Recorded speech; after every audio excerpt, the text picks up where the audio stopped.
Wonderful 101 was a cult classic on the Wii U, recently released on all modern consoles after a successful Kickstarter campaign. Wonderful 101 isn't just a love letter to Super Sentai, it's one of those depraved love letters written by insane single women who write to serial killers in jail. Featuring a wide array of characters and nailing every single Super Sentai trope you could imagine, it's no surprise this game found the, admittedly niche, audience it did. Now that it's available on all consoles, some of you may have decided to give it a chance, because after all, even the most hardcore Nintendo fans hated the Wii U. As someone who played this game for hundreds of hours across every version you can imagine, I'd like to share some tips and tricks to anyone curious about joining the Sentinels in their fight against the Geth Jerk. One of the most common complaints I hear about the Wonderful 101 is that the screen is too busy to know what's going on. The leader of your team will always be indicated by a circle and a flowing anime-esque gape. You can also zoom in and out using the shoulder buttons to see better. If you're new to action games, or you just want a chance to feel out the game, I would recommend starting out on an easier difficulty. In hack-and-slash games like this, there is no shame in this. When I was a young teen first cutting his teeth with Devil May Cry 3, I played through the game on easy first in order to collect health upgrades, weapons, skills, and before you know it, I was S-ranking the game on Heaven or Hell, no problem. It's your entertainment, don't let anyone else tell you otherwise. One of the best parts of Platinum games is just playing them over and over and over again. My first playthrough was a whole lot of consolation prizes, but before you know it, I was getting all kinds of Platinums in no time. It just takes practice, that's all. The very first thing you should purchase as soon as you're able to is the Unite Guts and Spring. The remastered version knocked the price down to just 10 points each. You absolutely need them for a positive experience. Holding down the dodge button after using the Unite Spring will keep you running in a sprint, and the Unite Guts can block any kind of physical attack as long as it's not a laser.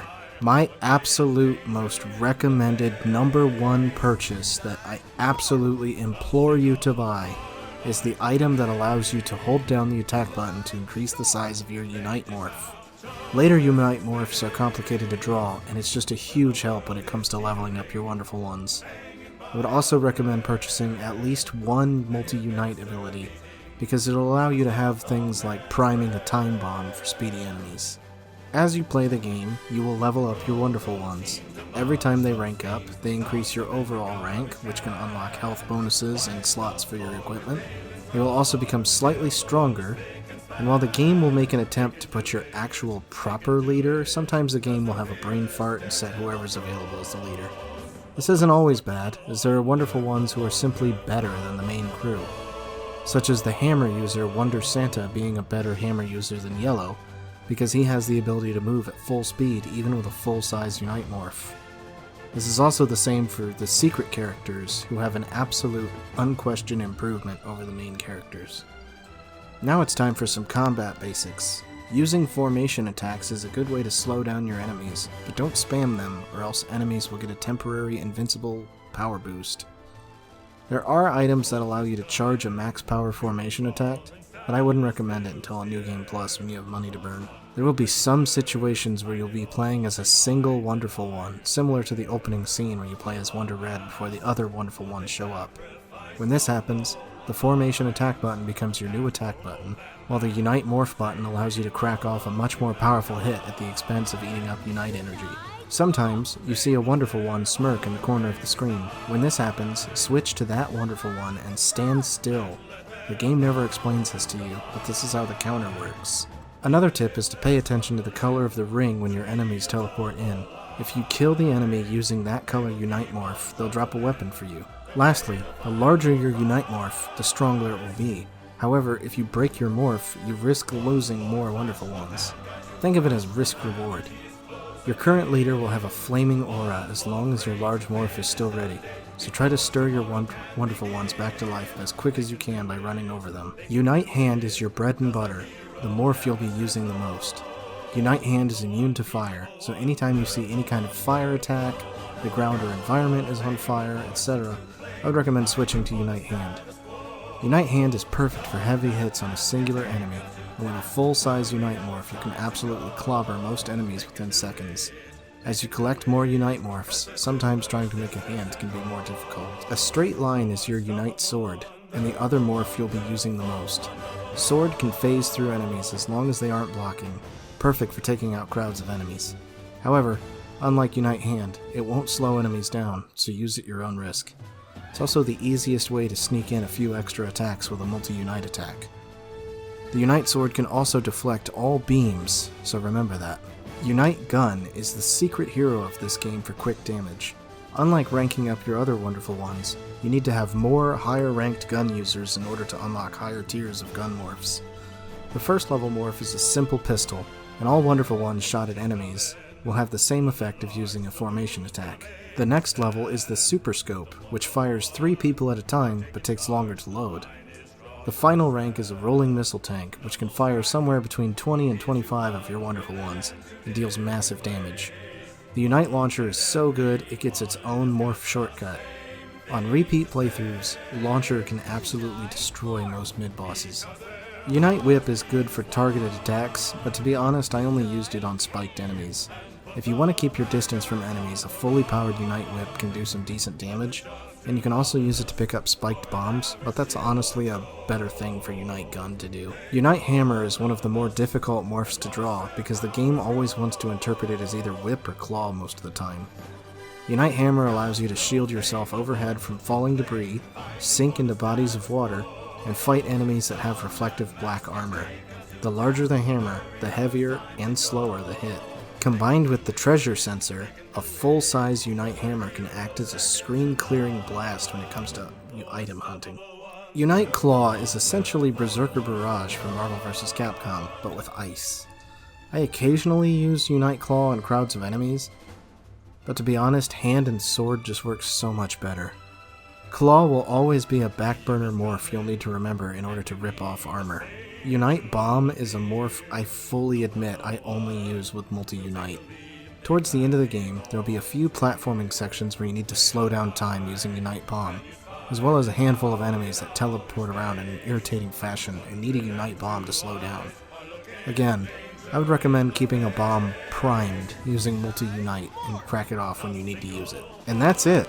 That's everything you need to know in order to get started in the game. Anything after this point would just be spoilers on unlockable characters, so if you want to stay surprised, go ahead and leave now. For those of you who don't care about spoilers, go ahead and keep watching. The first unlockable character is Prince Vorkin.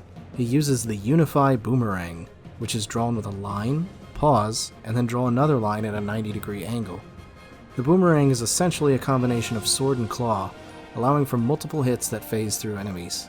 Amorta is the next unlockable character. She uses Unite Bowgun, which is made by drawing a heart. It's basically a more powerful version of Unite Gun with less cooldown and reload time, but you don't get access to stronger morphs like you would with Gun. Shugi uses the Unify Naginata, which is essentially sword combined with hammer. Trust me, it makes sense. You can morph by drawing a line, pausing, and then continuing the line. By spinning his blade, you can deflect enemy fire away from you. Unite Drill. Originally as a part of a segment of a flashback sequence, Unite Drill can be fully unlocked in the game for 2 users, the original Wonder Red, and his modern equivalent with Wonder Captain. Drill is basically Unite Hand with the speed and multi-hit ability of Unite Claw. Unite Masks make a good substitute for commoner classes. This is a drill indeed. Poseman is the ultimate Unite Hand user, with a permanent fire upgrade and comes with his own Ukemi that doesn't need a slot on your equipment. He's a combination of both Beautiful Joe as well as Kamen Rider. After all, Wonderful 101 was originally a spin-off title to Beautiful Joe. Wonder Scarf is the ultimate whip user with a permanent ice effect. Wonder Gramps is the ultimate bomb user with longer slowdown time. Wonder Daddy is the ultimate claw user, with his ghostly body able to phase through enemies similar to the Unite Sword.